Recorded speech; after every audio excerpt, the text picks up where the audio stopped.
Hello everyone! Welcome to the GameKraft GameKast on thegameraccess.com. I am your host, Bronson Fiore, joined by Anthony Ta. I had so much food.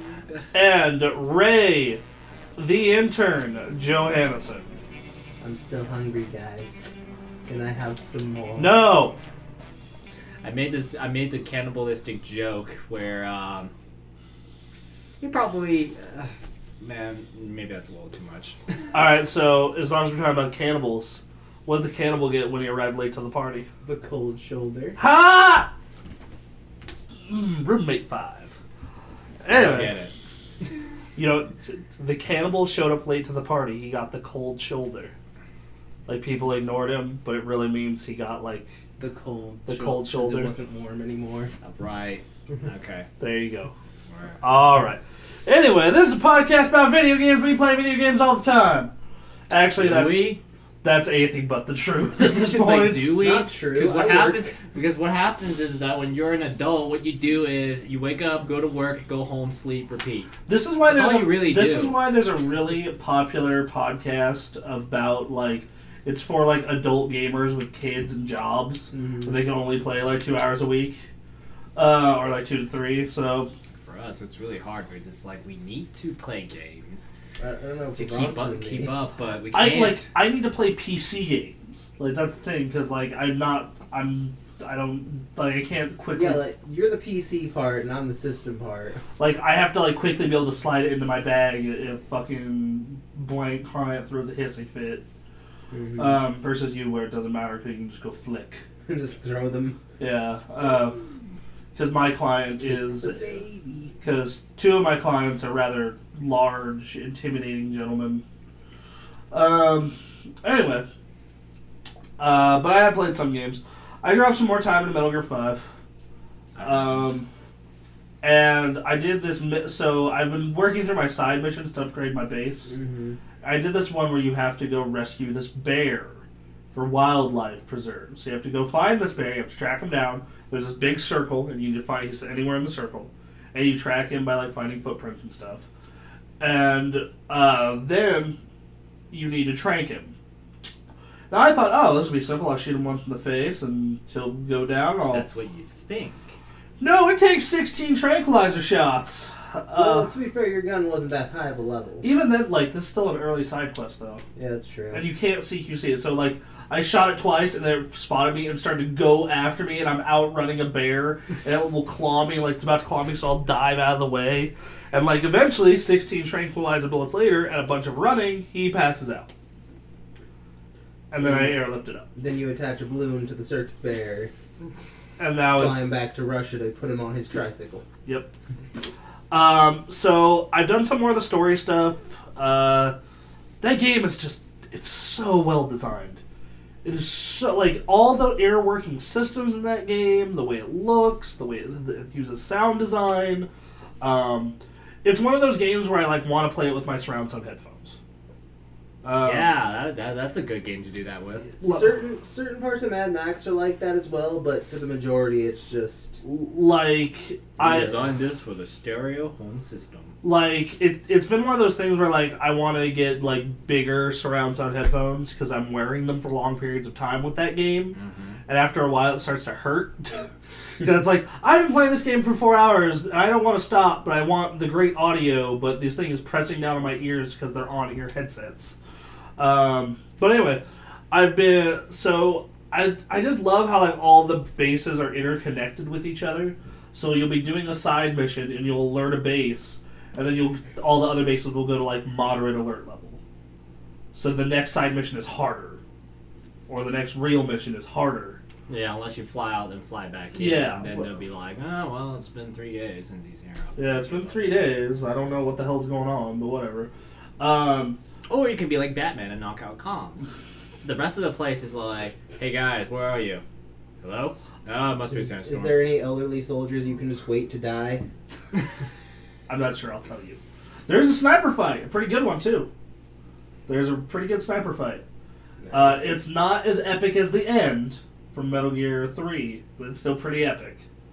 Yeah, that game... just it has all these little details. And it looks good. And it has great sound design. Just like I can't say enough good things about it.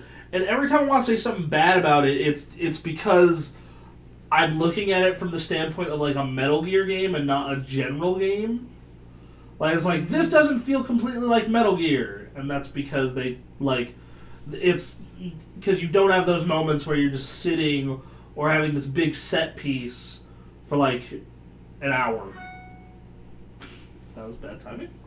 Anyway, like you don't have those moments where you're like sitting for like an hour watching the set piece happen or this cutscene happen. It's a lot of real gameplay. That real gameplay is really well designed. I love the mother base stuff. Like right now, I'm trying to kidnap people from my med team, so my medical team, so they can make the sniper rifle tranquilizer. That it will come in handy. Oh yeah. Oh, Yeah, for sure. And I like how certain missions are like making like every mission has that checklist of goals, so it makes you want to go back and replay them to get that checklist, and they stick. So if you did something in that mission, you don't have to do it again the next time you do it. You just need to go do the other things. So, and because of that acquiring soldier things, like you want to get those soldiers for your base, so it makes it harder. Because you'll like scout the entire base, and there's this one guy in the center of the base who's like an A in something. And you're like, crap. Like everyone around him sucks. Everyone around is like a D. But there's one guy in the middle. Smart guy surrounded by a base of idiots. Yeah, so it's like there's this one smart guy in the middle, or this one guy who's really competent in this thing that I need to find out. Like, this one was up in this booth on the side. The helicopter was hovering around in this base, and I was like, "You've got to be kidding me!" Did you like shoot a tranquil? I don't know what tranquilizer Did you goes in the shoot window. Did you shoot a tranquil through the window of the helipad? No, You drank the helicopter and it fell asleep. No, I've tried to snipe a helicopter pilot, but I have never got it. Really? It's hard. It's well, That super doesn't hard. seem like it'd be that hard. Have you ever tried sniping? If it's just hovering, that's the thing. Have you Even if it's hovering, because that Have you game does the battlefield thing where you have to account for like bullet drop and wind and stuff. Oh. Wow. It's not like in Grand Theft Auto, because in Grand Theft Auto, it's already hard enough just trying to snipe the pilot of a heli. Not to mention, like, the window's tiny.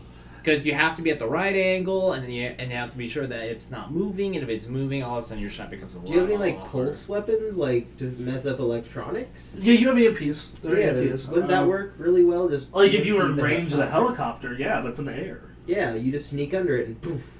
Well, yeah, Assuming you it's can get low under enough. it. Oh, yeah, that's true.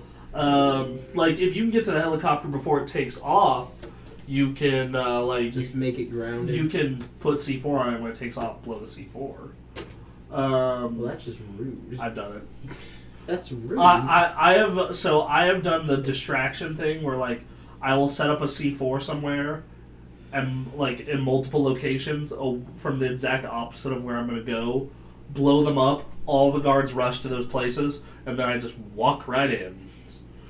Those guards are a little dumb then, hence their E rating. And then there are some guys That one A just stands there with a shotgun like, I'm falling for this. that like they're then he Blue should, team's coming. but then he wouldn't be that smart of a decision because he shoot you with the herd, so that way he doesn't. Get so he taken doesn't out. get like one-on-one with this legendary soldier who is just mercilessly beating the crap out of people. You like the air balloon? That stuff is kind of comical. The game's a little silly too. It's it's serious, but it's not being ultra serious because the little balloon thing is really funny because it's just like Even in the cutscenes, it's not super serious. Okay. Oh, also, people playing the PC version. I got something fun for these people. Play the PC version. You can go into the game's files and go where the cassette tapes are, and set it so like any MP3 will be in your soundtrack list for your helicopter. You mean it doesn't just have to be, we're the kids? It doesn't have to be the ones in the game. Like, there's like 12 in the game that are actually set, and then there's all the briefing tapes. But then you can go, like, if you're on the PC version, you can go to the files and add your own MP3s. Like, no matter what it is. so I could have my heli just fly off playing Nincat. Yeah. Shooting rockets while Nancat's going on. So I just got to the Africa part. So there are two main areas where you play this game. It's Iraq and Africa. I got to Africa and... You mean Afghanistan and Africa? Or, no, yeah, Afghanistan and Africa, sorry.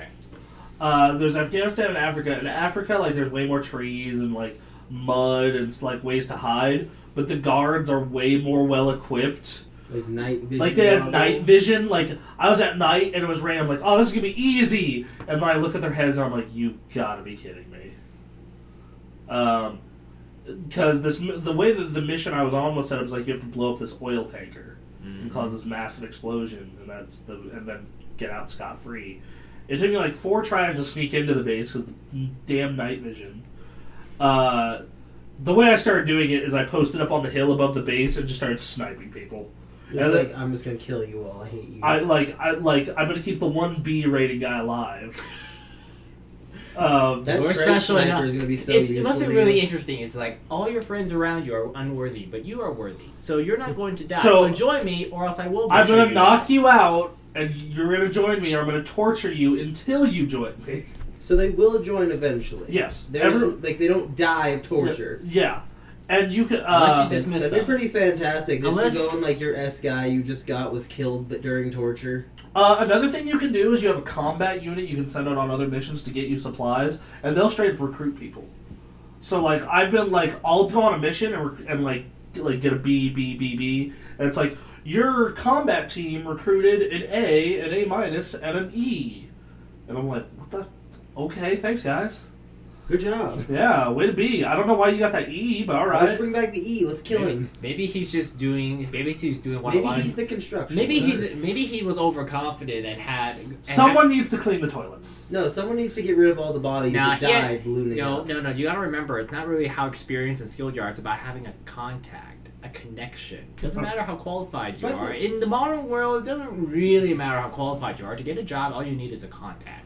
By the way, with the balloon, does it just like float up to like a magical floating like? No, they spaceship? have a helicopter go and grab it. Okay, I thought it was like, or is there like a little tiny RC helicopter that flies it to your No, actual mother like- base? Well- That must have been fun with the bear because it's just like Like, you're now trapped in LA. don't wake up. Don't wake up. Like, you Don't know, they wake picked up. it up. Like, they didn't know what you were probably grabbing. They're like, okay, it's just going to catch something in the Yeah, woods. the boss is doing Oh, here cool. we go. What? The boss What? is doing epic Is stuff. Is that Bimbo the bear? It was titled The Legendary Brown Bear. Is the Legendary Brown Bear? What the hell? Don't wake up. For the love of God, don't wake up and murder. The helicopter It's just is like- trying to fly as fast as they can so they don't get. And then they murdered. look at it just like, why do it have 16 tranquilizer darts in it? Jesus Christ. You get Well, back to base. Why does it well, have here's the 38 tranquilizer darts in its forehead? Well, here's the want it thing. to wake up. If it needed like 16 for it to fall asleep, it's only sleeping for a good 2 minutes, which is enough to get it up into the air, but not enough for it to stay asleep. Yeah, like you don't woke up like halfway through that fight, like through the flight. Like your crew found it in the air. Well, we have 2 choices. We can shoot it with a rocket and say we never found it, or we can risk our lives. You can make so many. Who's scarier, the bear or boss? You can make so many comments. Get the bear. Your stuff. So, one thing that I like is your team has a morale system. Like Yeah, how happy they Just are. just show up to base and they'll feel better just you being there. Yeah, That's like cool. I like you that. being there, like they want you to beat them up for some reason. Like they're like thank you. It is such an honor to be punched to a pulp by But- the boss. Yeah, so there's Like that. a boss. Like I've been working on developing the rocket launcher because I did a mission where I got you need to destroy at least one vehicle, but if you get more money and more perks if you destroy multiple, and I was one away. There was one that got away, and it's because the first rocket launcher you get takes 3 damn shots to destroy an APC. So I want to upgrade my rocket. And that's the thing. Like it's always giving you a positive feedback loop. Like it is always giving you constant positive feedback for everything you are doing, and it feels so satisfying. Like even if you got like a D ranking on a mission, you probably at least got some supplies. Yeah, you got some money. You got money, some supplies. You got some heroism, and you made a bit of progress. And you probably recruited someone. And you got the participation award. And you probably learned some mistakes that you did the previous time. Like, yeah, that was really dumb of me to make that much noise just to get 1 box of minerals.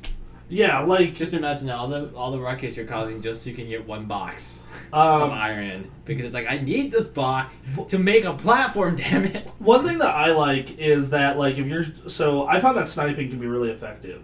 But I also found you can't hang in a sniper perch or else they will all find you immediately. So like you need to take out like 2 guys and then find a new perch. Take out 2 guys, find a new perch. Well, yeah, that's a lot like what happens that's what happens in like whenever you play shooters online. Also, that's just something I've learned in Halo and Gears. When you fire that sniper rifle, you better get out of there soon because they're going to find you. They're going to look for who fired that shot. But like in most single player games, like in campaign, like you can just hang there forever. Yeah, you can just hang there because they're all like, huh? Versus like. The guards act really realistically in a lot of cases. Like, they're really smart. Well, you gotta put those 8 cores to use somehow, and you have way more power than a PS3, so... Like, you're probably you should make smarter Maybe. AI. Like, I hear under, like, 40 to 50%. I'm like about, like... On the overall game, I think it's on, like, 13%.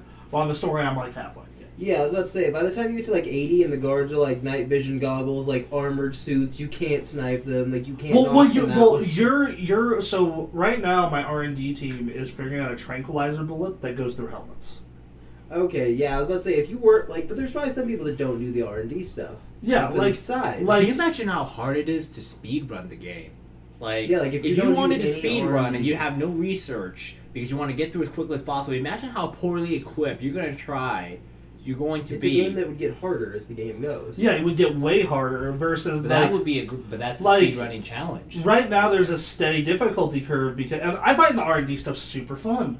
Like it's super entertaining to see my base grow. Here's how I look at it. Mad Max and growing strongholds. Here's what I think of it. I just like to think of it like Civ 5. So in Civ 5, I have a very bad tendency to max. So it's the devil, is what you're saying?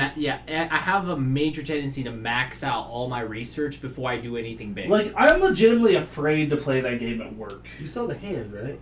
Yeah, because I was like waving my hand out and. Okay, please stop. What? That's a thing. Yeah. What?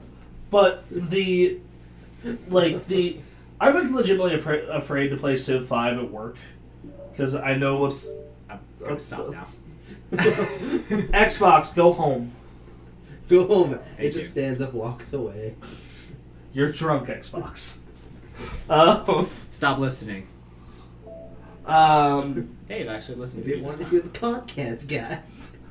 It can go download it off our RSS feed. God. Ooh. Voice speech analysis. Big Boss is gonna have some way to replicate our Batman. R&D can approve this for $200,000. R&D can put a sexy lady on the box for that price. You want an upgrade Molotov? $440,000. Oh yeah, that was so funny. It's just like, boss, the guys up in R&D cooked up an idea for a Molotov cocktail, but they need $440,000. It's a rag in a bottle. And you just light it on fire. I always have smokes with me. I literally am smoking all the time. I do like how, like, if you're on a mission, you can smoke to make time go in your favor. So if you have shitty visibility, you can make it daytime, or if you want, like, you want an easier sneaking mission, you can make it nighttime. I thought that was really neat. Like some things in that R&D department just seem like it's a little wacky. Yeah. Like that's not to be honest, nothing in the middle. See, whenever you're talking about like high-end military grade kind of stuff, it's never going to be cheap, even if it's something as simple as a cardboard box, because it must pass 17,000 different certifications in order to be a certified proper cardboard box. Yeah. Bottle of Jack Daniels, little rag from a dead guy that they were torturing. $440,000. So one thing I like is... So if I wanted a bike, how bad is that going to be? So one thing that's cool is if you upgrade your Fulton system enough, you can jack vehicles. And then if you keep upgrading enough, you can jack heavy vehicles. Like can you jack a heli? No, I don't think you can jack a heli. I don't think helis are pilotable. But like Quinn, for instance, jacked a tank. Like he's How do you get a tank? How do you just like lift a tank up out into the air? And then some helicopter comes and go whoop. Yeah, that game.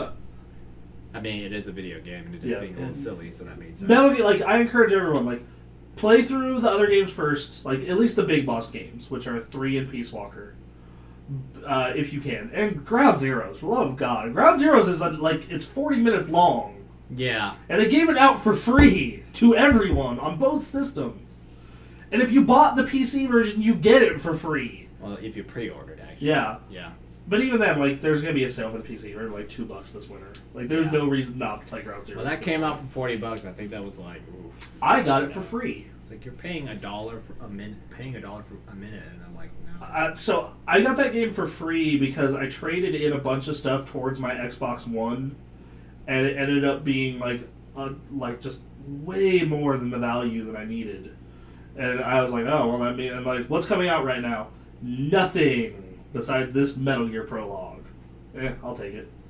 And that was actually $30. It launched at $30. They cut price. And if you were on the 360, it launched at $20. So okay. Which savings. I would say $20 is worth Ground Zeroes if you do the side missions. Mm-hmm. It's about 6 hours of game. If you're only looking for actual game, like if you just want to get the main story done. Yeah. All right, this is what. By the way, if you want some awesome stuff for Metal Gear Phantom Pain, play Ground Zeroes, beat the main campaign, and also do the mission where you rescue Hideo Kojima, because you get. Oh man, shit! I need to play that. Sorry, my Xbox test the Forza demo. Yes. You can play the full Forza game right now, but you have to buy the $400. You have to buy the $100 version or the $400 system. The $100 special edition. Yeah, I can wait. I have a bit too much going on. I thought about it. I was just like, it's been a while since I've had a good car game. Yeah, but you're not that desperate for a car game. Yeah, I realized the most desperate car game. Like Nick. I can wait. Nick is like the biggest Forza guy on our team. My thing was like I can wait 3 days for the regular game. I have to wait a month because I have like so many things going on. It's like, you know what? I play Forza all the time and it's a car game. I can play Forza for 1 hour and have a good idea because it's not like there's a story mode for Forza that's Need for Speed. I want to get through Metal Gear before anything else. Metal Gear for me is just something that's going to take me like the next year and a half. Like Metal Gear is like my primary time sink, especially like. So I've decided I'm going to give The Witcher one more chance. At this point, I don't think you should. Yeah, it's like you've already given it 3 chances. Give it a 2. I've given it 2. They get 3 strikes. I don't think that's really bad. I highly doubt your 3rd chance is going to change. Yeah, like anything. what's going to change anything? The fact it will just continue to reinforce the fact that you think The Witcher is an overrated game that's only merely okay, and why the hell should anybody understand this? You just want the ability to be like, this is a bad game. I hate this. John, what's wrong with Why you? would you give this a 10? You're like, I understand why you give it an 8.5. I disagree, but I understand. I gave it a 9. Oh, yeah, I thought you gave it an 8.5. I gave it a 9. Look, I kind of understand. I think, like, my opinion is I think The Witcher is an absolutely brilliant game, and it's one of the best Western RPGs out there that I've ever played. But the first 5 hours before you reach the city of Novigrad is just like it's a slug. Like, it's just slow. I'm past that point. And even then, it's just like, I want to... Then you're not a fan of the genre, because it's I don't, like, here's the thing, I don't care about shooters, I don't care, like, the only 2 shooters I don't care like moments in that game, though, like, the Baron was cool, and... Princess the Goat! Like, that was one of the funniest parts of that game. Come here, Princess. Like I said, the biggest problem I have with that game is that it's one of those, it gets better later on. But that's like, I think that's, and I agree with you, that's a bad design right there. Because because if you don't have a good hook, people are just going to give up and drop. Because can we talk, because we were talking about Metal Gear, which in my opinion, I think that's the game of the year right now. Metal Gear has a fantastic hook. It hooks so well. You don't know what, I mean, despite the fact that prologue is like a good hour and a half, it's basically one gigantic action sequence, and you have no idea what is going on. Other than it's like there's so many thrills in that prologue. And they do that song. Like they open up with that song playing, "The Man Who Sold the World," which is a metaphor for what Big Boss does eventually, because symbolism. And, like, you go through, like, the process of him waking up from a coma and, like, oh, my hand, why don't I have a hand anymore? And all this other stuff. And then you have this big action sequence in the hospital, and you get to see young Psycho Mantis. And you get to see the wacky stuff in the game that makes no sense. It's Flaming unicorn. There's giant whale. Giant whale, yeah. You have no idea who anybody is. Like, I have no idea who the guy helped me out was. Yeah, and then like you see a revolver, and he helps you. You're like, oh my god, what? I don't know why Revolver Ocelot is helping me, but bleep this. Let's get out of here. Go. I find it funny that Revolver Ocelot is like the most level-headed person in this entire like game besides maybe Big Boss, and that's just because you look at him later in the series, and you look at him before in the series, and you're like, okay, so this is the guy who used to, when he was 19 in Metal Gear 3, was was super obsessed with Big Boss because he was the only person to ever beat him.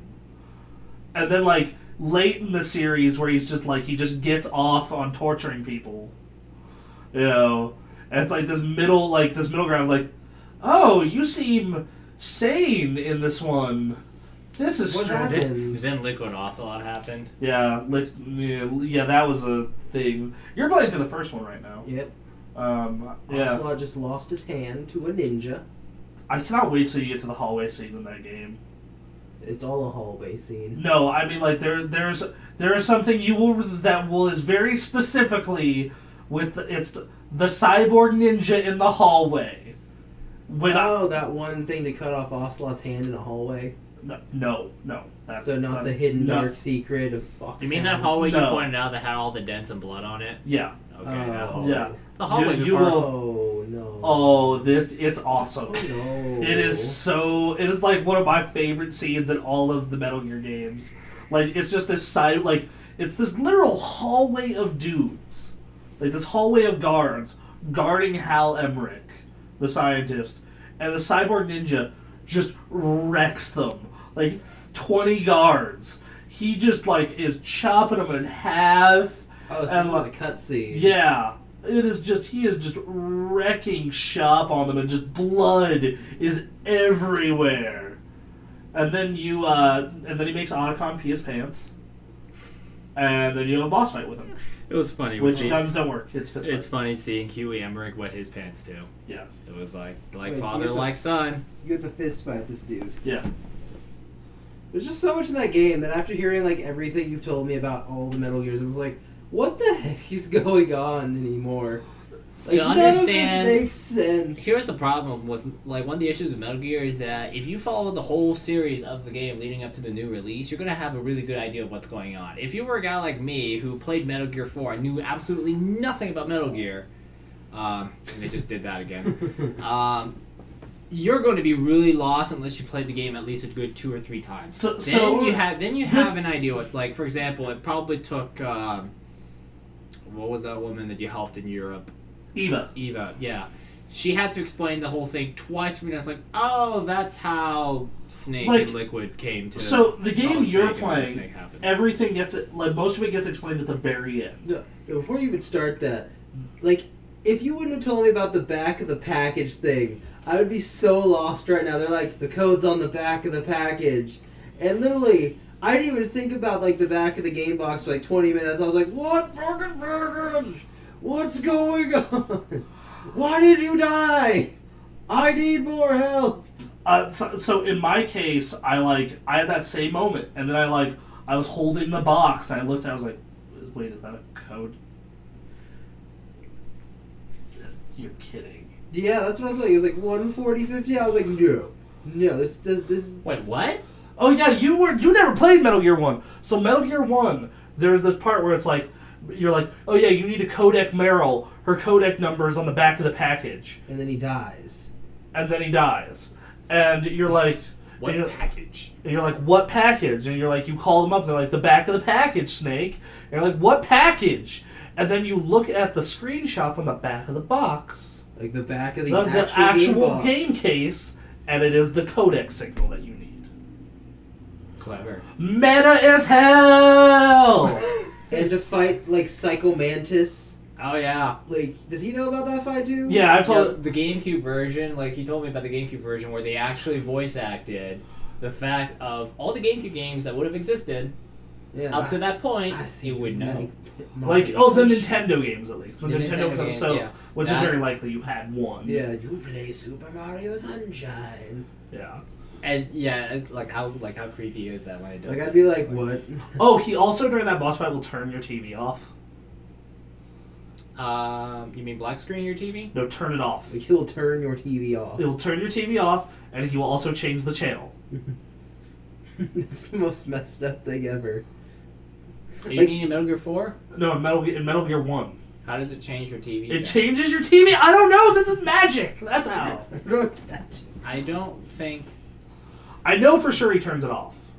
I know for sure. And How does it do that over a composite plug? I don't know. Are I you don't sure know. Are you sure this is a thing? Yes. Because, like, that's just, like, breaking to the TV, and Oh, it's just be like, this is a government issue now, is what's going to happen, right? Another fun one is he will, like, black screen you and make it look like it's a different input, and it says Hideo in the left corner. Really? That's Yeah. Metal Gear 4. Yeah, he does it in that one, too. Yeah. That's the channel in the game. That's not like your actual TV Well, hijack. in that one, they actually do a TV hijack. And then you're like, how do I beat him? How do I beat him? And it's like, you need to switch your controller port. You move the controller from port 1 to port 2. Or if on the GameCube. I think on the GameCube it was 1 to 2 or it was 1 to 4. How I really don't see how like the GameCube version could just change your TV signal, because the GameCube doesn't have IR to communicate with your TV. So I really don't see how that was. Anyway, No. moving forward though, I'm surprised they didn't make your TV explode just because you did. Psycho Mantis. Sorry. Another fun. That's how he beats you. Like when he's about to die, he blows up your TV. Then there's You that. gotta hurry, find another one in your house. Don't unplug your GameCube now. And then there's the twist at the end of that game. It's just absolutely mind blowing. And then Metal Gear 4 has a ton of moments like that. Like Metal Gear 4, it was like this giant info dump. They're like, "This is why everything happened. This explains everything." That's probably why I kind of understood Metal Gear, is because after playing it twice, I was able to process some of the. That's because 4 explains like everything. Like it explains everything except some of the big boss stuff, and that's what this and Peace Walker and all that fills in. Yeah. Speaking of Psycho Mantis, can we forget Metal Gear 4? It's just like I was just shocked when it's like, what? No rumble. Okay, yeah. Because I was playing with 6-axis. I was playing with 6-axis. Same. First time I played. But when I had DualShock, it went like, aha, and it did rumble. Rumble's like, back. Wow. No. Holy crap. So here's So in that that thing has a ton of other references. So Screaming Mantis had part of Psycho Mantis's soul in her nanomachines and the dolls that she carried, and same with the Sorrow. One of her dolls was the Sorrow, and it had his in it. And when you beat her, his soul comes out, and he's like, oh, he gives his whole spiel about like things are more advanced, no memory cards, da da da da. And then he sees what type of controller you're using. If you're using one without rumble, 6-axis, he'll go, "What? No rumble!" and freak out and die. And then if you die in miserable pain, and if you are playing with rumble, he'll go, "Rumble's back!" and he'll freak out and die happily. I think it's really funny. I always felt that when Kojima said, "What? No rumble," it just kind of felt like Kojima was going along with what everyone thought of PS3 at the time, which is like the Xbox controller has rumble, Nintendo's had rumble since the N64, and your PlayStation controller still doesn't have it. That game used 6-axis in some really funny ways too. Well, another thing that fourth game did that was also really awesome is like, okay, you're in the Screaming Mantis fight, and you're like, of course I'll switch the controller port, and you it's not gonna work, Snake. And you do it. You're like and you immediately get a code of call. It's like, Otacon, I can't move. It's like, Snake, did you switch the controller port? We're on a PlayStation 3 now. Reassigning the controller won't work.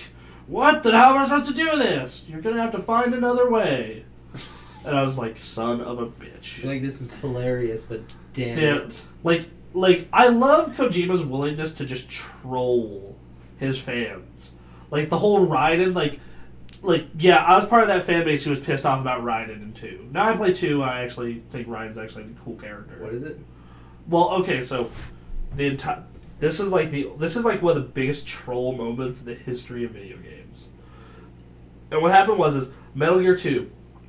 All the previews for it in 2001 are amazing. There's stuff in Metal Gear 2 that games don't even do now. And all the previews have Solid Snake. And they even have Solid Snake in parts of the game that he's not actually in later. Like for the screenshots, they just swap the character model out. And in trailers, same thing. Because that wouldn't be that hard to do, I imagine. Yeah. And then you play the game, you play through the prologue, that tanker level, and it is awesome, and you play a Snake, and they make you think Snake died, and then you play the rest of the game as fucking Raiden. What? Yeah! Yeah. What? Yeah, and then you run into Snake later and he helps you. You're just But- like, what? Yeah. And then, like, and also, like, Snake was very much like a gruff, like, manly dude, and Raiden was very much anime pretty boy. Yeah. So. Anime fangirl material. Yeah, and then later he became, and then all the male fan base hated him until he became a cyborg ninja. They're like, okay, I'm okay with it. Yeah, like, Then he got his own game. he got his, not only did he get his own game, it was a really good game, which Rising was great. I was gonna say Metal Gear Rising. The only problem with that game is it's super short. Hmm. Took me 3 hours. But, oh yeah, like, I love his willingness to just do these weird creative things and just troll his fans so hard. He's doing new things. Like, and each game is, but like, I was watching Super Bunny Hop do like a breakdown of Metal Gear 3, like a dissertation on it. And like, he points out all these like subtle, like really brilliant things that if you've only played that game like once or twice, you don't get. Like, and like, I played through Metal Gear 3 like 7, 8 times, and years later I'm still finding stuff out about that game. Like, I didn't know this until like earlier this year in Metal Gear 3. You can, the animals you catch, you can let out and like throw at guards. So you need to catch animals for food. Like, you need to hunt for food to keep your stamina bar up. And like, you catch a snake and you need a distraction for a guard. Yeah. You can throw the snake at the guard. It's amazing how you can just use just about everything That's in your environment. really. Yeah, you told me about that. I'm like, that's super interesting. Like, those games are just... Like most games, it's like a snake is just a piece. It's just of, food. No. Like in other games, a snake is nothing more than a piece of scenery on this ground to make it seem more authentic. Whereas in Metal Gear, it's like you could actually throw this at people and make them freak out. Is that the only Metal Gear you can do that, or can you, like in the first one, catch those like Alaskan field mice and eat them too? Or use them as, like, you can't do it in the traps. first one, but like every game has their own little weird details like that. Okay, so like when I was Um, crawling through vents, it was like, don't worry, Snake, these are just mice. They'll lead you out of vents. I was like, why is Snake afraid of mice? So one thing that you realized from playing the first one is we did the tutorial and did poorly the first time, and like, oh, you look a little rusty, Snake, and then we played it again and did really well, and like, oh, you haven't missed a beat, Snake. Yeah, they're like, wow, lost your touch, have you? Just warming up. Compared to, I see age hasn't dwindled your skills. What'd you think? You don't think I'm a spring chicken anymore? It's just like how. Hello, doctor. I didn't know you'd be so cute. When you mentioned that, it's just kind of like I just remember whenever a snake jumps out of a helicopter or anything like that, he's just like ah. Yeah, and Metal Gear 4. And then he loses his psyche thingy because it's like, yep, old man.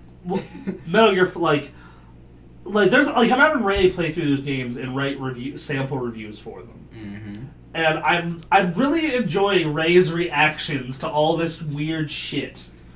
Like, and like, you will occasionally come with me. It's like, explain this to me. And I'll be like, it's this. And you're like, you're kidding. That can't be a thing, can it? And I'm like, yes, it can. Like, I still don't have a single clue what's going on in that game. First, there's this girl that I thought was a prisoner, but turned out to be a Psycho Mantis puppet. But now I'm not sure if she's a Psycho Mantis puppet, but she still might be a Psycho Mantis puppet. And then there's this weird disease killing elderly gentlemen that are in charge of a lot of things. And there's this cyborg ninja that's short and out that thinks you're really impressive, but also cut off Ocelot Revolver's hand. He's like, y'all aren't seen the last of me, and ran off into the darkness, cradling his hand in his revolver. And then this cyborg ninja hops into the darkness, and then it's like, talk to her and she'll tell you about it. What is this thing? I've never heard of it. You lie, bitch! It's just like everything it's telling me is like counterpointing another part. I'm like, I don't know what to believe anymore. So the end of every Metal Gear game, like this is what happened. You're like, so like I played through them all. And I'll tell you facial expression. So I'm gonna tell you my reaction to the end of each Metal Gear game. The first one blew my 14-year-old skull wide open. Just like one of the best plot twists ever. Which was That was Twin Snakes. I'm not going to spoil it because he's playing it right now. Okay. Then the second one, I was like, what the hell just happened? What just happened? That's basically every Metal Gear game, though. The third one, I like the third one is the easiest one to comprehend. And the ending is so sad. It is the saddest, most depressing, and like it made me cry. I was playing that game when I was 15. Did it make you cry more than Walking Dead? Yes, yes, it did. Because the Walking Walking Dead Dead season 1, that yeah. point and click adventure game from Telltale Games, that everyone talked about how that ending made you cry, and normally I'm a person who doesn't cry in video games, but the fact that I tried not to and still teared up quite a bit, that was I sad. really need to play through that. Yeah, because you like The Walking Dead, right? It's mainly that I'm waiting to get my first platinum in Kingdom Hearts. That was that's my goal. Yeah, you. Now that you don't have Mad Max right now, you get that Kingdom Hearts platinum, then go play Walking Dead. Well, to be fair, you've given me like 6 reviews to Yeah, do. that's true. You're like, do a review of this, do a review of this, do a review of this. Well, like, so I have to do a review of Mad Max, like Uncharted. did you finish? Persona 4. I'm gonna give you like an order and due dates. Okay, that would be pretty helpful because I'm trying to play all these like simultaneously and it's kind of killing me. You will get like that's happened to me where I've gotten 2 review assignments at once and I found the most. It's like 5. Though. Yeah, but no, I've had the thing where I've had 2 at once, and the most efficient way to do it is just gun through one, write the review, and then gun through the next and write the review, instead of trying to switch between games. Okay. Because then you get lost and not focused. Mm. But oh man. And then the fourth one was just like, this is the most epic thing I've ever seen in the history of ever. Is that the giant robot fight? That's not the end, but that's part of that game, yes. Mm. The end of that game is an epic as hell fist fight. Yeah, but I was gonna say, I remember waking up while you two were doing that one, and you were like talking about that, like screaming at the top of your lungs, like, "Oh my, they're still fighting!" Just like the screen splits in half, and you're Snake with a railgun blowing up giant robots, and then Raiden and Vamp are having this amazing sword fight. I don't know how the PS3 And it's just did like, not you're shooting them, then you look over to the other side of the screen, like, they're still fighting! You're just like you'll occasionally catch a glimpse, and it's just like dudes stabbing each other and doing backflips and throwing knives. I don't know how. It's like a Ruby fight on one side of the screen, and then you're playing the game on the other. I don't know how. You're just like, I don't know how the PS3 did not blow up doing that, but that was like even that scene today. Like Bronson and I, we went through that whole thing again and watched it. That scene still looks modern today. Like if they did that today, it would still be impressive. Like that's actually one thing. That was something, and to think that this was on a 2008 game, that is probably one of the most impressive scenes I've ever seen. There are parts in all the Metal Gear games where I'm like, this feel like certain parts about playing those older Metal Gears definitely feels really, really archaic. Like just feels super archaic, super hard to deal with. And Metal Gear 4 reminds you by sending you back to Metal Gear 1. Yes, very true. You do have to replay the intro of Metal Gear 1 and Metal Gear 4. no. Yeah.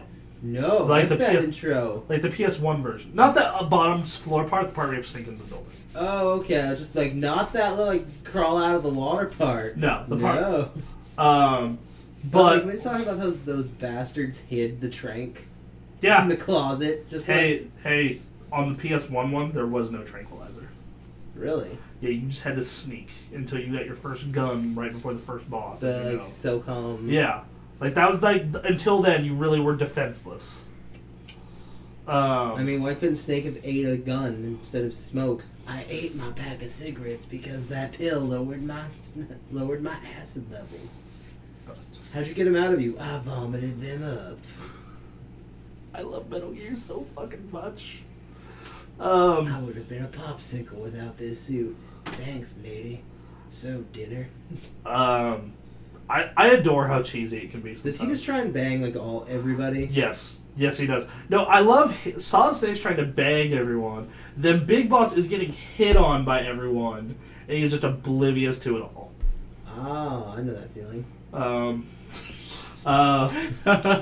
So you are Big Boss? No, I just know that oblivious feeling of when someone tries to, like, hey, like, flirt with you, and you're just like, oh, the weather is pretty nice, and then you walk away. Then you don't realize it for, like, a week. You're like, oh no! What I You love. went to high school, you know that, Bronson. Yes. Oh god. But no, like all those games have certain touches that make them feel modern even today. Like that Psycho Mantis thing's still impressive. Metal Gear 3, the end, the sorrow, tons of stuff about that feel modern. Yeah. So, have we played anything that's not Metal Gear? I've been playing a lot of things. Can I say something I'm excited for? What? Pokemon Go. Like that new Yeah. Android iPhone thing that's going to be coming out in like a year. That looks super exciting to me due to the fact that that's going to be like the only app on my phone that I use. Like I'll just pop it open. Oh, there's a Snorlax next to me. Hi, Bronson. Buying a $200 phone to play a... Oh, I already have the phone. Yeah. Like if I didn't have the phone or like any interest in like Apple or Android, like I was a Windows guy for whatever godforsaken reason. Like Theo? Yeah. Like I'd be like, oh, that's a cool app, but I'll never use it. But since I have it, I'll be like, I will pay $5 to catch Pokemon in the wild and battle random trainers. You better hope that it doesn't send you down the wrong alley. Do you know that thing is going to be unbelievably popular at PAX? Well, Yeah, Like, like I'll be think think like, about it. let's Everyone has battle. one of these Like- smartphones. like, if you You're gonna find the one person who's dumb enough to throw his iPhone though, like a Pokeball. Oh, no! I choose you. Whoop. Crack the screen on this brand new 6S. But like Not saying that's going to be a certain At, sound like- one, but at PAX, everyone has a 3DS and is obsessed with Pokemon and Smash and Yeah. Mario Kart. Now at PAX, it is going to be that and this thing. Yeah. But yeah, so let's see. You played Mad Max recently. I've played a lot of Mad Max. Beautiful, beautiful game. Yeah. Like, there's not many games where I will sit in like 100% locations, like get all the items, find like the collectibles. Things Xbox has that- recognized me. or Recognizing Anthony. or it thinks I'm you. Your twin for some brother. reason. Yeah. But I that don't game look just, anything like Ray. that game just makes me like, if I don't collect everything and I clear like a base, I will sit in that base and be like, where is the last insignia? I'm It the. drives me crazy. Like with Metal Gear, like how there's like the missions. Like if you miss a mission point by like one thing, you'll go back and do it. I'll play it again. Like, Yeah, I'll See, for me, there's gonna That's with me. see for me, there's gonna come a point when I'm like, you know what? I can't 100% everything. It would eat way too much time and energy. Oh no, I'm at, just like, gonna do the best I can with what time I have. Yeah, like I'm 26 hours into that game because I played at work, and literally I'm 100% up to As this long as point, I and I'm accomplish just the- I'm like halfway through the game right now. Like for me, it's like as long as I accomplish the goal of getting the soldier without blowing everything up, Yeah, I'm okay. I'm like- okay. Sometimes you just can't, you just can't get everything, and you just don't have the time to get everything. I Like, will it's say like, this. as long as I don't f up extracting this soldier, because that actually happened to me once. I tried to extract a soldier, and a sandstorm came in right when I put the balloon on him, and he was lost. So I had to redo that mission. So I have had sandstorms do almost nothing but help me. Occasionally they'll get me spotted because I don't see someone. But like 9 times out of 10, what ends up happening is like, oh my god, how do I sneak into this damn building? I'm so lost. And then a sandstorm hits, and I just walk right in. This, by the way, in like the sandstorms in Metal Gear, do they make like people fly like off the ground and like float away? No. Yeah, in Metal Gear, like if the sandstorm is strong enough and you're outside because it's like super desert storms, like you'll be fighting these guys, and then the wind will pick everyone up and like slam you into the building, like you're closest to, and it'll hurt you. Occasionally, it'll kill the people that you're fighting, and it's like the greatest thing ever, but it's the worst thing ever if you're at low health. In Because Metal it'll kill you, and you're just like, I hate this game. I hate everything about it. I just spent 30 minutes breaking into this damn facility. In Metal Gear, you will fight like dudes who like you'll be in the middle of a firefight and the sandstorm will hit. And I've seen people playing it where they'll have the night vision goggles though, or the especially when they have thermal goggles in a sandstorm. Oh. It's just like this is done. Pop, pop, pop. I The really thing want- is, though, you can't really just say pop, pop, pop if you want no kills, unless you use your tranquil. yeah. There's the trank snipe though. Yeah. It must be hard to shoot a trank snipe in a sandstorm, though, I imagine. I mean, like, not Because you say you had to account for, like, the wind and everything. During a sandstorm, the wind is very fast. Yeah, like, that's why you take your shots, like, high into the, like, wherever the opposite the wind's going, so it carries it. Yeah, but how much? You don't Yeah, wanna, like- you don't want to overshoot it. Like, you start to get used to it, that's the thing. Like, So sandstorms always happen at 30 miles per hour. Got it. There's always a constant wind speed for sandstorms, you're saying? Pretty much. Like, Yeah, they can't make it too realistic to the point of frustration. That'd be great. This sandstorm's blowing at 10 miles an hour with a slight cross breeze to the northeast. The worst Aim thing... your shot. I have had those moments, though, where, like, you are in a sandstorm, you are just about where you need to be, and it's like, sandstorm's ending soon. And you're like, there's like 5 goats that will see you the second the sands, and you're like, oh, crap. Run to cover, run to cover, run to cover, run to cover. So, that's Metal Gear. News! We get some news. We have news. Apple news! Apple! A day Yeah, so you probably may have listened to a raid, so you have heard. So we'll most give of you it. the short version. So we're going to give you the quickie version, and I'm going to try and reduce my Apple bashing by 2%. So here we go. They did their keynote, and Bronson's stoked, and Nick is stoked, and the world is Ray's stoked. stoked. Ray's getting one. Yeah. I may be stoked if gonna I'm get the crazy pink enough. one. You're getting the pink one? I'm thinking about Are it. you really? Yeah. I thought you would have gotten the pink one of all things. No, I always I'm get... thinking gold or black, actually. I always get mine It's like black. you go to your missions with a pink helicopter That plays Kids in America. that plays Kids in America, But you and refuse you the don't pink iPhone. and you don't want the pink iPhone. So 6S. I have this thing with Apple products where I always want them in black. Because it's slimming? Oh yes, because it's such a great color. I'm so tired of it.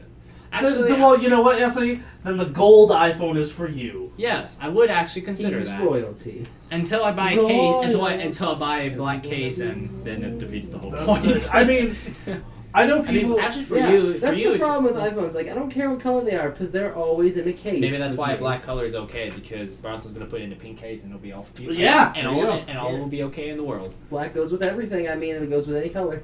Pretty much. Yeah. Um, But the Apple News, iPhone 6s, it's a lot it's faster. way faster. Way Bronson, faster. give them details. It's way faster. Again, it has 3D touch, so it's not like you can do your hand motions in front of the camera. It's more like pressure sensitive screen. Like it tells how hard you're touching. Yeah, it's more like a pressure. It's The like a Apple pressure. Pencil.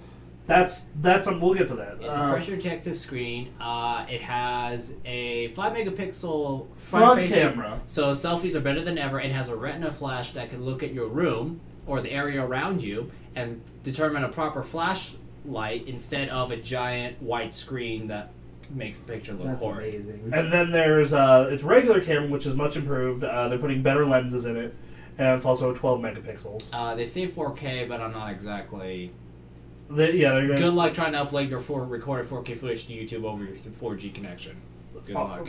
on your yeah. Yeah, so 4K. But like it depends on your signal because I get LTE in Reno. Like I know, but even then, 4K video, that is a colossal file. yeah, like that's what I was saying. Just like it's just like unless you have like editing software on your computer or Mac.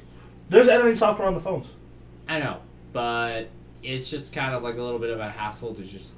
Honestly, you could just switch to 1080p, and I think you can still enjoy the camera that way, and then it'll be a lot easier instead of having to deal with a gigantic 4K size on a phone with no storage because you have too much music on it and work, like Nick. What else did it say about it? The fingerprint scanner. When you use Apple Pay, it scans your fingerprint to know it's you. I don't know how that works because I have never used fingerprint scanners. I always like to think if you get a cut in your finger, you're kind of a little screwed. But yeah, Yeah, but you still have the passcode you can put in it. That Yeah, doesn't you work. can. Yeah. There's a backup to the backup's backup. What else did they say about it? It's faster. Has that? New camera. Oh, the aluminum. So it's no longer bends. It's a new type of aluminum that doesn't bend. So I you can't wonder be like, why. I wonder Is why. it still charged in the microwave? That was still the worst. I cannot believe like, someone did that. Yeah, I heard that. I was like, no one does that. Like, who would try? No one is this stupid. Well, So you're telling me if Snake had an iPhone, or at least one of the new iPhones, he could crawl through that entire microwave scene, but at least he'll be happy at the end, because despite the fact that he nearly died, he'll have a fully charged phone to send text messages to Otacon. where did he store what part of his body did he store that in? The stomach. That's where he's like a bird. He's just like, hold on. Blah. Oh, those are my car keys. Ooh. That's my wallet. There's my phone. There we go. Why do I feel like I've seen a cartoon character do that? You have That's Cal it. from Cow and Chicken. Yeah. That good. I was about to say there's a lot of Ed from Ed, Ed, and Eddie. Yeah. Yeah. It's like, I feel like I've seen that kind of Like idea he before. he tilts his head back and but then yeah, you just reach into his iPhone- stomach and be like, My favorite Ed and Eddie thing that Ed did is the episode where he sleep eats. my favorite thing was when he got grounded. Where'd your stairs go, Ed? My parents took them because I am grounded. That's disturbing. I love it's like hey Jimmy, Help me. and then Eddie's selling everyone's food back to them by opening Ed's mouth and pulling out the food he ate. Oh, I remember That that, was so line. gross. So terrifying. Like, who would be like, I just want my cereal. Just give me my cereal. Like, they were cracked That out, is. too. Oh, why do I feel like Ray would actually do that? I would pay for ABC food. That's nasty. That's nasty. So you played Mad Max. Is there anything else new that you played? Or newish? Let's see. I'm trying to think of, like, with everything new that just came out, like, I'm trying to think of new. I've It's started playing new. PC games. Yeah, you did. Yeah, You I played- played Saints Row 4 for the first time, and Jesus Christ, that game is funny, but weird. It's so good. Oh yeah, that's free this weekend. You're the president Oh, fighting we're out of time. It aliens. said 1 day left when I looked on Steam last night. You're the president fighting aliens in the Matrix. Who doesn't that appeal to? It's $6 for it and all of its DLC. By the way, we officially have a TGA Christmas special for once. I've wanted to do this for years, but like we always like just never can find something appropriate for it. This isn't appropriate, though. How the Saints Saved Christmas. Well, what game are we going to play? 4, 3, or 4? It's 4. It's How the Saints Saved Christmas. It's the 4th one. Okay. Browns is like, it's the fourth one. It's the fourth one because this is the fourth Well, one. the problem is that the third one is the one that everyone likes. The fourth one is when everyone gets controversial about it. Well, that's the one with the Christmas DLC though. Gotcha. We could do Amped 3 and its stupidity. Doesn't Left 4 Dead have a mod where it can be Christmas, Oh, like probably. it's snowing everywhere? Just do our Halloween special For Christmas. For Christmas. We could do the Banjo-Kazooie snow level. No. We do SSX. Yeah, SSX tricky. That'd be good. Yeah. We'll God. we'll discuss this.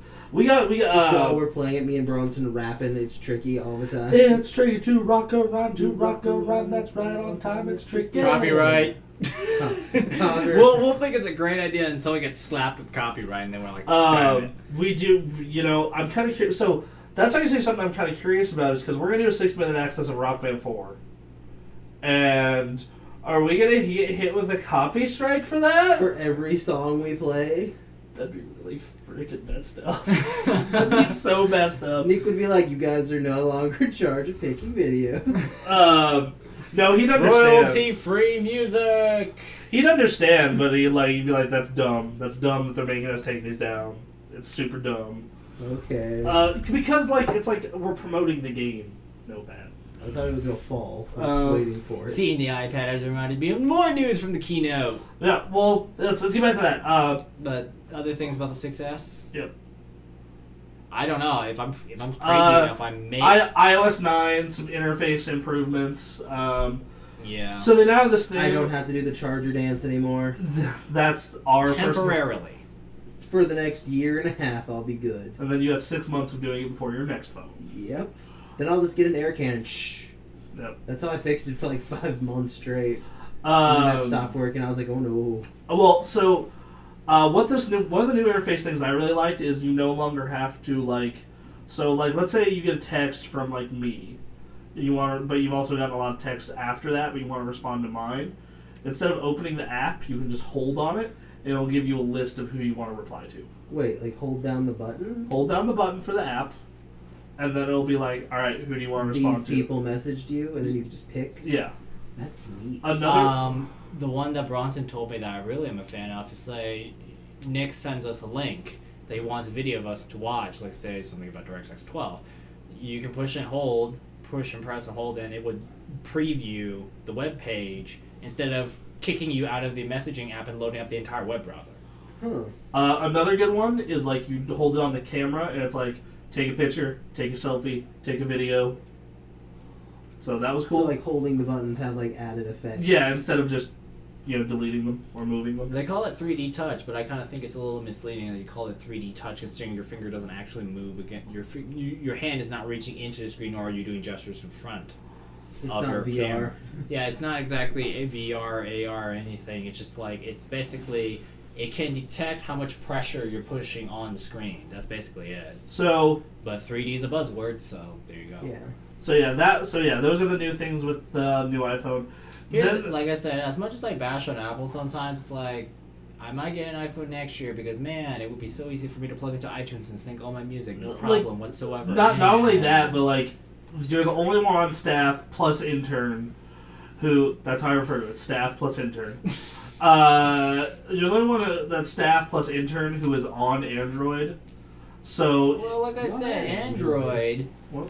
Not on Android. I'm talking to him. You said plus intern. Yeah, the staff plus intern. You're the only one on the okay. staff plus intern. Who, You see, when you worded it that way, it seems like me and Ray together. Sorry. It's like you're the only one associated that does work for TGA in any way that doesn't have. yeah, you're the only one who, like, everyone else is on, Aren't I special? which, it's fine, like, 99.9% of the time. Yes. But Because who cares that I have an Android? It's Yeah, not like but- me having Apple's committing blasphemy to mix music Uh, selection. But what ends up happening though is like at E3, it's like, okay, we're breaking off into groups, 2 groups or 3 groups, and everyone has the calendar. It's set for Anthony, and that's just a little like that's a minor thing, but still annoying. Yeah. Well, it's not really that annoying because I'm always with Nick. It's not like I was by myself and like missed like an ultra important appointment with like- Shigeru Miyamoto That, to speak I'm gonna- live on like, Nintendo Tree. This upcoming year, I want to like corral someone with me to just like hit all these smaller games. Just the indie booths. Just like, all right, we are going to see every. Team Indie.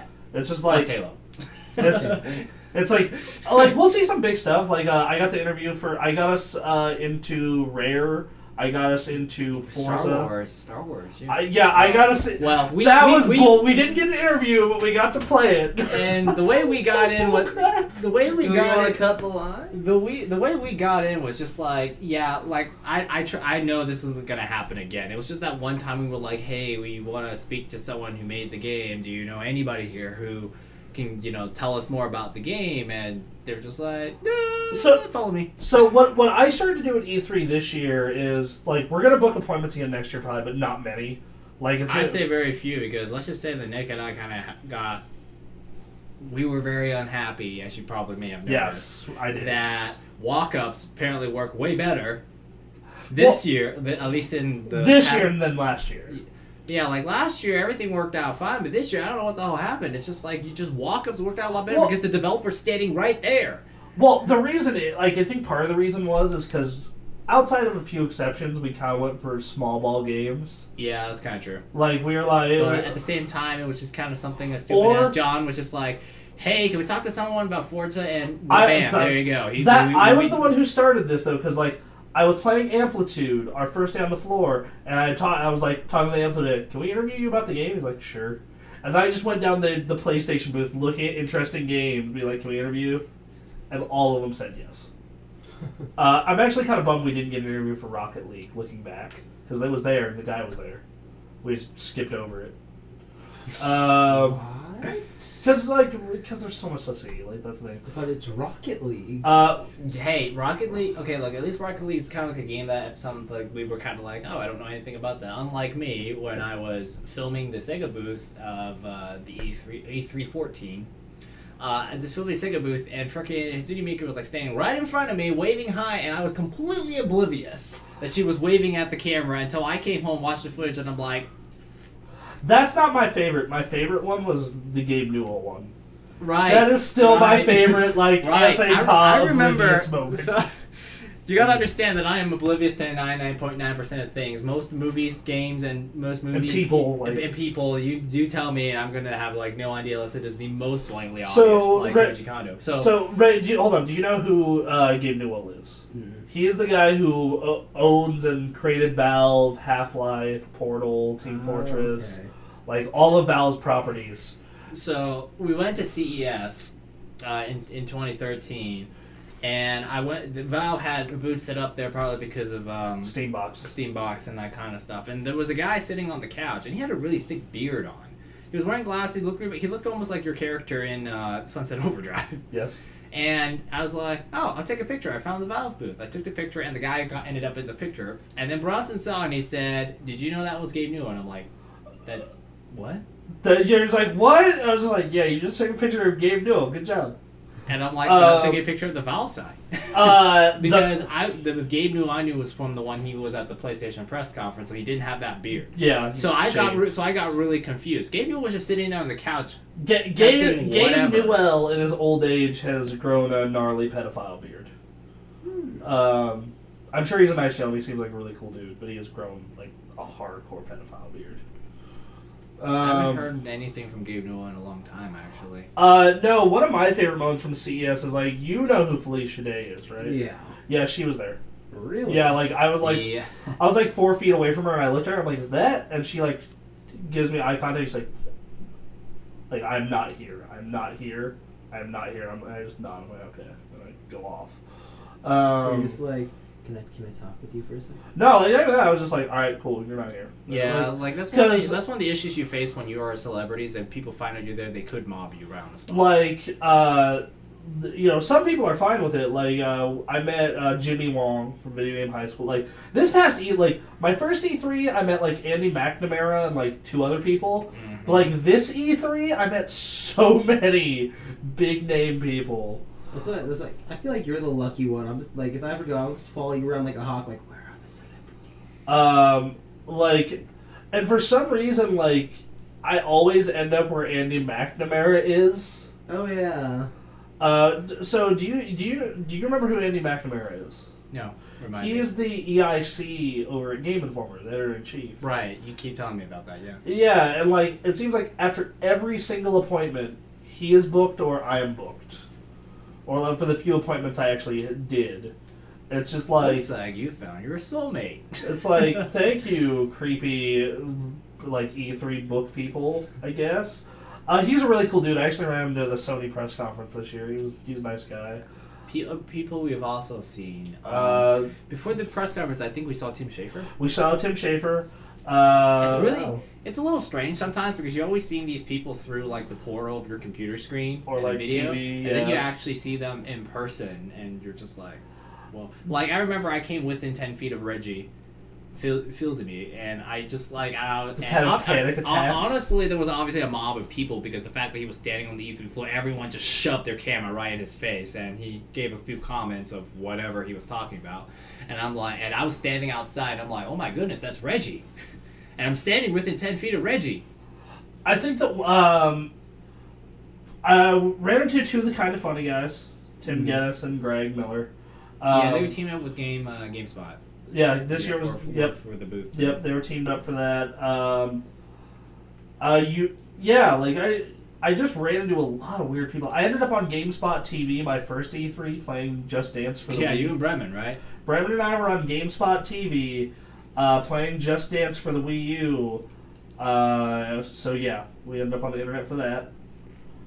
Lisa Foyles just would have filmed us. Let's see, what else was another one? Like I said, Jimmy Wong from Video Game High School, Ted. Then we had, who else was there? Some of the Red vs. Blue guys. Yep, talked to them. You met Simmons, right? I met Simmons and I met Church. But Church was busy, so I didn't get a picture with him. It's kind of really weird. It's just kind of like, all of a sudden, you're just meeting everybody. It's like one of my favorites was the Hideo Kojima thing. Yes. With Bremen. Yes. It was we funny. came within 15 or 20 feet of Hideo Kojima.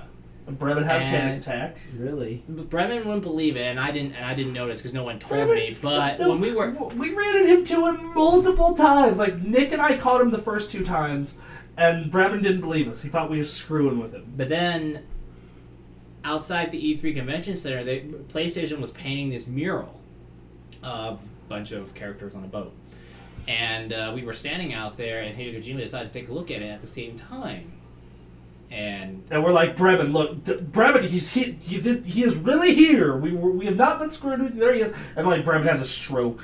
He's like, oh my god, guys. and then he regretted not walking up to Kojima to get an autograph. Yeah, like here's the thing, Kojima's very elusive. I'm still mad at like the last PAX I went to. He was there signing stuff for the 20th anniversary of Metal Gear. Yeah. And I missed him by like a minute. Like I was at the end of like I got out of this panel on game journalism where I met the Giant Bomb guys, and I was super like, I gotta say, if that's who I'm missing Kojima for, it kind of evens out. But I got to meet them, I talked to them, and they're super cool dudes. Then I go to that Kojima signing, and I'm right at the end of the line, and right as it's ending, and he leaves, and I only had like about 2 spots in line to go.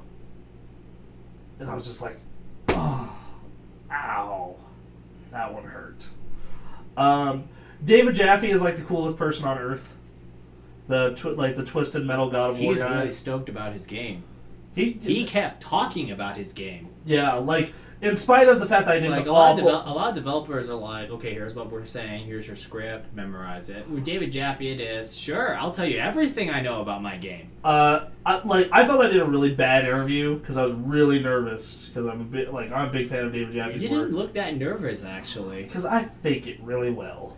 Yeah, but because It's true. I just remember like when you did the interview, I was just like, wow, bro. I imagine Bronson would have been more overly shocked and excited to talk to David Jaffe. I'm actually you were internally. You were externally A-okay. Internally having a panic attack. But right after that, we tried to get an interview for Star Wars at the PlayStation booth, and I'm like, well, we don't have anyone here to talk about it. Follow us. We might find someone. It's like, we'll try and find someone. They can't find someone. So and like, the guy that we were transferred to was like, hey, you want to play the game? And we're just looking at each other like... sure, we'll cut like 40 people in line. Honestly, though, I wouldn't use that trick on everybody because then like that was just that one. That time was a complete fucking accident. We were just looking for someone to talk to us about the game. We weren't exactly expecting to play. The irony that happened at Rare too. Like when I was looking for a Rare replay interview, I was like, I just want to talk to someone, and I got the head of the studio. I got the head of Rare, and he was super cool. He gives he went into this in-depth conversation about his favorite Rare games and stuff, and.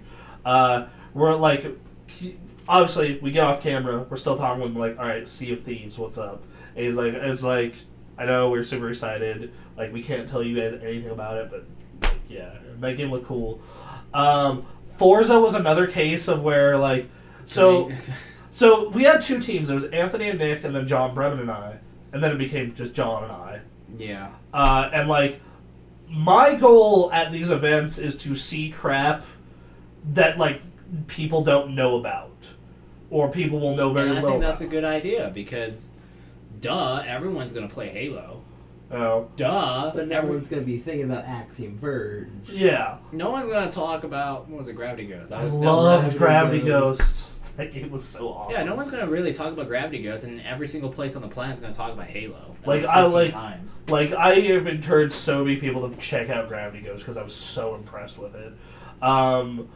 Like, we checked out Amplitude, which people know about Amplitude because it got funded, but it wasn't, like, this big thing. We checked out Cosmic Star Heroine. We checked out that ridiculous fighting game that we didn't get to post the interview of for some reason. It was the one with the really long title and the all-female cast. The anime one. Oh, okay. Oh, that one, like, it's like the... The something Infinite Heroines Duel. Yeah. The Persona interview was funny. That was really funny. Could you please sing the Junes song? Could you sing the Junes song? And I just loved his reaction. He was just like, wait, you want me to sing it? I was like, yes. And he's just like, he just closed his eyes like, okay, fine. Yeah, like, every just day so... is great at your Junes. Yeah, just every time that we, like, every time we do an interview for Persona, that, like, I get like, if you're a fan of Persona, you will know this song. The first guy who we did it in 2014 for Arena was like, yeah, okay. Like, he wasn't super excited to do it, but he did it. And then this guy this guy was not prepared to do interviews. You could tell, like, this guy was prepared to, like, inform you about the game as you played it. This guy was not ready to be, like, microphone in his face talking. And at the very end, we're like, all right, can you give us the Junes song, or sing Junes song for us? And he's like, what do you like? Oh, me sing it? I'm like, yeah. And he's like, again, it's just like, He's like, okay. And he just sighs like, every day's great at your Junes. that's fantastic. Shut up. I love it. Yeah. So, oh god, back to the Apple thing. iPad Pro. So, it's a really big iPad. They It's a announced Surface. They announced the iPad Pro, which, to put this in perspective, my tablet is an Air 2. It's the second newest one behind the Pro, and it has a 9.7 inch screen. Pretty big. Pretty good size. Really good size for a tablet. Yes. I can read. Like, movies look great. Pixels per inch. It's portable. Like, yes, it's very light. Feel how light my tablet is. Ooh, that's pretty good. Yeah, like it's It's super. the same weight as a book. Less. Or less than a like book. less. It is Yeah. like a paperback book. And this thing is going to be 3.2 inches bigger. It is going to have a like 200p screen, like 2,000 by something else. It is going to have a type cover, which is it's a case, but it's also a keyboard. Just like the Surface, it is going to have a bunch of desktop replacement software, just like the Surface, and it is going to have a pen. That costs $100. Just- But it is, unlike a lot of those tablets you would just buy for Windows to draw on a display on a screen, they say that you could actually angle the pen and it would actually respond and know how you're angling the pen. And how So hard it you're is pressing. it's a better artist's tool Yeah, than say a drawing like a Surface, than a drawing tablet. or what's that thing that Tori wanted to buy, like Wonka? Critique. I don't know. Critique. Yeah, it's a Critique. We were talking with her about that But- because we're talking about like. Because I've been talking with the artists on set, like, Bremen's fine because he has a Surface, but I'm like, Tori, you need to be able to, like, draw portably, or, like, On the go. on the go for us eventually. Mhm. And she's like, okay, well, I'll get a Critique. And I'm like, what the hell's a Critique? And she sends me a link to it. I'm like, oh, okay, makes sense. But I'm kind of curious if this is going to be, like, the replacement tool going forward for artists. Because, like, with that level of perception...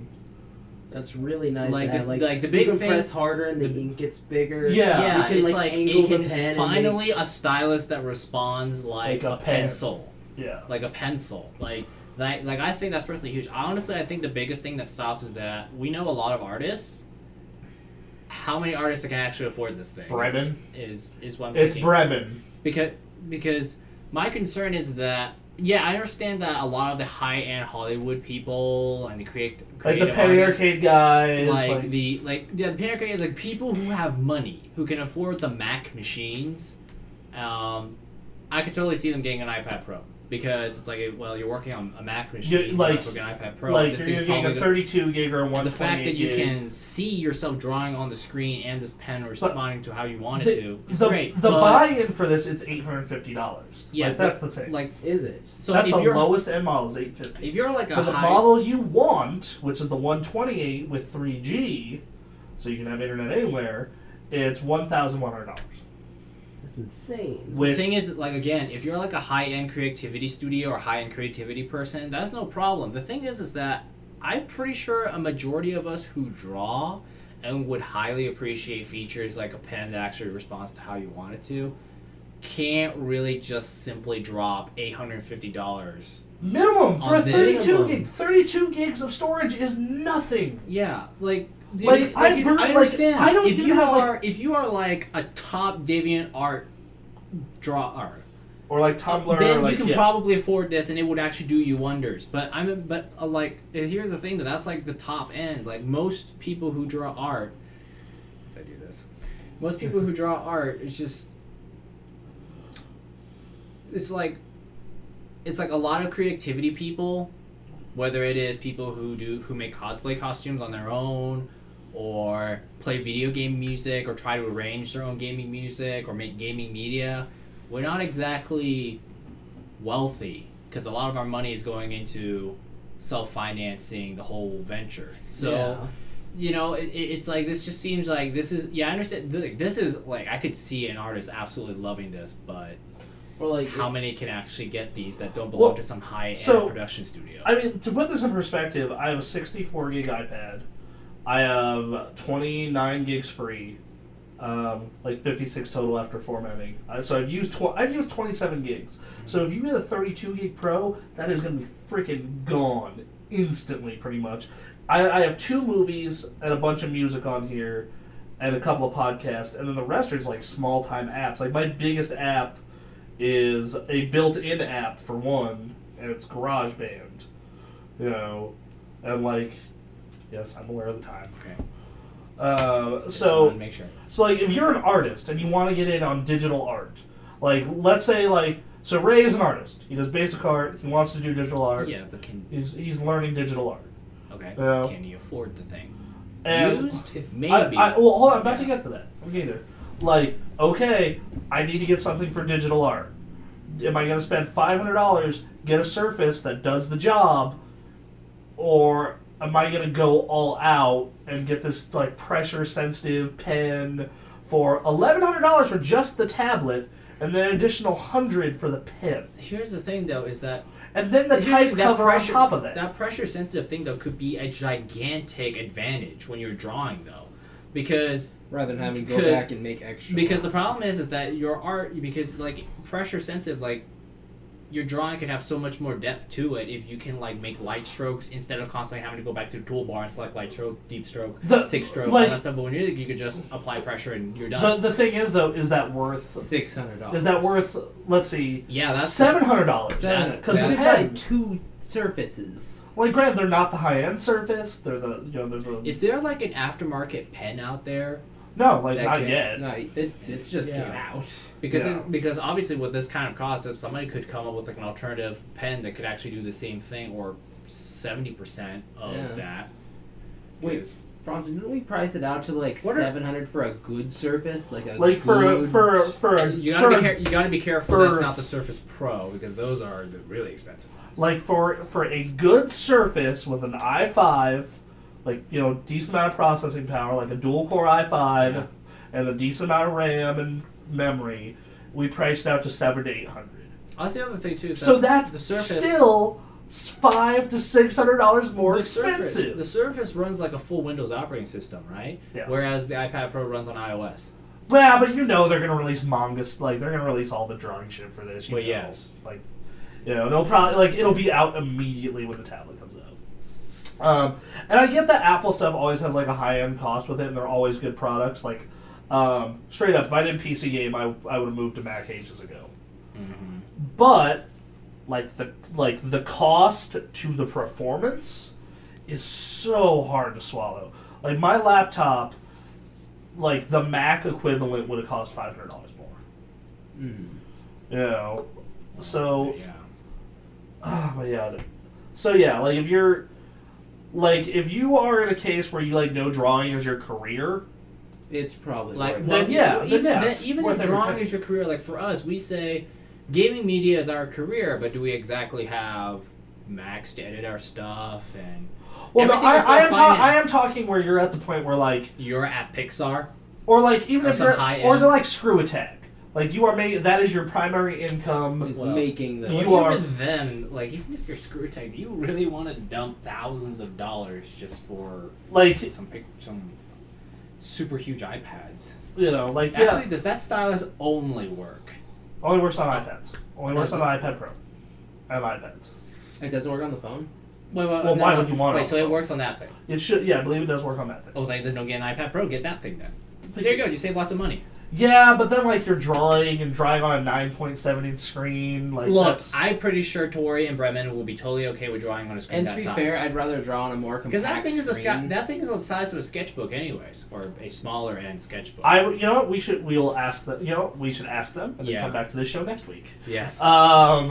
Because like that, I could see that because the freaking Surface Pro isn't really any bigger than that as far as screen size goes. I was used to like using Tories and my friends' minis, and when I got this, I thought it was huge. Like reading books on this, like that was like big text to me, like big text. So. Do your eyes ever go sore when you stare at a little screen that long? No, because actually, check this out. This is super duper cool with iBook. So does it have like a nighttime kind of mode so your eyes don't burn out? It does, but it also has this. Oh, so it has kind of like more of the kind of you can parchment. Make it, you can make it look like paper. You can make it look like this, black. Right. Because what happens is that when you stare at a lit screen that's all white that long, it can. Yeah. It's possible, depending on who you are, your eyes could be sore. And depending on your lighting, it'll switch the lighting too. Like that. Well, yeah, a lot of phones do that actually. It's checking ambient light and all that. But moving forward, the last thing they announced was actually something I'm really concerned getting for my mom. The Apple TV. So what this is it's they're finally bringing back their Apple TV. They're doing a revision after like 3 years finally. And it has, and what it is it's their box that streams media, Hulu, Netflix, HBO Go, all that stuff, and it also has connections to all your iTunes stuff, and all your all your crap through Apple, including games. Really? Yeah. So you can play it, like the remote has like a touchpad on it, so you can play like games on it. Play your Angry Birds. Play your Hearthstone, like. On the TV. Yeah. So, like, for my mom, who likes simple games, like, the most complicated thing she plays on that 360 is, like, Pac-Man Championship Edition. That's a good game. That's a really good game. That techno beats, yeah. Every time I hear that Pac-Man soundtrack, I'm ready to jam out. I'm ready to Dougie. There is a video of Nick from PAX East 2012 doing, Teach Me How to Dougie in a dance contest against Hip Hop Gamer where he gets annihilated. Really? Yeah, they played Dance Central 2, I believe it was, at PAX East 2012, and they play Drop It Like It's Hot, and Nick just gets destroyed. Like, the score is not even close. Like, Bridget and I did it at CES, and I forgot what song we did, and she beat me by, like, 2,000 points, which isn't much in that game. Yeah. But, like, Nick just got wrecked. So bad. Like double score. Wrecked. Yeah, like, just like Hip Hop Gamer made it so it wasn't even close. Well, I mean, when you dance up against someone named Hip Hop Gamer... Yeah. I had that same thought, actually. You're kind of destined for defeat, young one. But, like, this Apple TV, I see it as, like, if you're really young, I see it as, like, your first game console. Oh, so yeah, like when you're, like, super young. Like, you're, like, 3 to 5. Like, this is your tablet time. This is your tablet time here, play Angry Birds, play... Here's 30 minutes on so you use the controller. Yeah, the remote has a glass touchpad on Infinity it. Blade must be fun. Oh, God. Yeah. Think about that. The remote has a glass touchpad, that's how you navigate, and that's how you do stuff. I would actually play iPhone, like, app games. Think of that, Final Fantasy VII. $15. You don't own a game system. I guess. That's the practical use of it. Way to go, Sony. Even then, that's still kind of dumb for that game. Oh, it's completely dumb, but I mean, it's 7. It's the lot characters. I mean, yeah. Anyway, doesn't mean much. So there's that. What did they improved the processing speed. They improved the interface. They added the game thing, playing games and apps on it. It starts at $150 for the 32 gig, and if you want the 128 gig, it's $200. I'm very much concerned getting one of my mom because she has all the iTunes library stuff, so she'd have all her music and movies, and all her apps, except now she can use them on TV. She'd have access to Netflix and Hulu, and I'd finally be able to have my damn Xbox back. You've been wanting that thing back for forever now. Why would you want it back? It's for some... Your Xbox One's going to do everything your 360 could, except playing original Xbox games, which even then, they might put that in. So, here's the thing. If they get my entire 360 collection onto Xbox One, then sure. Then I don't care anymore. But until then... Or you could always just give her $70, buy her another Xbox 360, and be like, this is mine. That's true. But, like, I don't know, I think she'd prefer this, quite frankly. Probably. Like, the easier interface. And, like I said, it has all our iTunes stuff, and she has, like, $400 in iTunes music that she's bought over the course of, like, 7 years. Why didn't you just give her that, like, 3-month thing that we have? Well, it didn't exist at the time. I would have saved her a couple $100. Yeah. Well, I mean, this is also in the course of, like, 7 years of iTunes. This is true. Yeah. Anyway, well, I'm guessing we don't have questions or comments. Please, please get to those. So, also, I know you've been asking, Super Senpai Bros. Ray and I are trying, but Ray is moving, in the process of moving to a new home, and we've had weird schedules for work because Ray's house is drastically understaffed. And we are also attending the wedding, but after that... After the wedding, we're gonna be experimenting. Sit down. We're gonna decide set days, and we're gonna be experimenting with different schedules to see what works best for us. We're probably gonna have a 2-week trial period, and then after that, like, set schedule, and we will be so on like that time. We're gonna try mornings. We're gonna try afternoons. We're gonna try late night.